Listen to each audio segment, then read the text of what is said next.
Guys, ang init-init. Pinuntahan namin ang isang opisina ng gobyerno na kung saan humahawak sila ng lahat ng mga concern ng mga concern ng bawat isa. Ito kasi yon. Sino ba naman ang naglilista-lista ng mga pangalan ng mga tao para lang separately mag-PP out? Aba, ang 5,000 daw magiging 2,500 na lang kasi babawasan daw ng 2,500 para daw sa transportation. Guys, nakarating na dito sa isang opisina ng gobyerno ang ginagawa ng individual, ginagawa ng sekreto na yan, na lista-lista ng mga tao. Ooy kayo, magmulat naman ang mga mata ninyo. Huwag kayong basta-basta maniniwala sa ganyan, sa daming scammer ngayon. Hindi niya nga natupad yung mga bagay-bagay na dapat niyang tuparin. Ako po, grabe.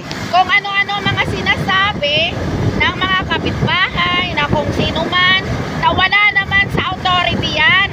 Wala naman siyang authorized na gagawin niya yan.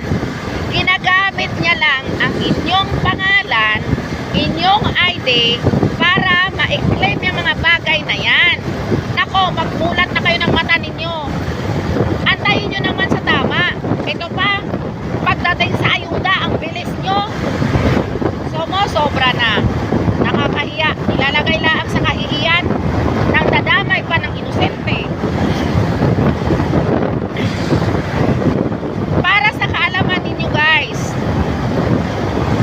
kung tayo ay manghihingi ng tulong sa gobyerno, kailangan naka-proper document. Hindi yung basta-basta na lang ililista ang pangalan ninyo sa labas ng isang tao na hindi naman siya authorized doon. Hindi siya authorized. Bakit kayo maniniwala dyan? Para lang magkapera siya.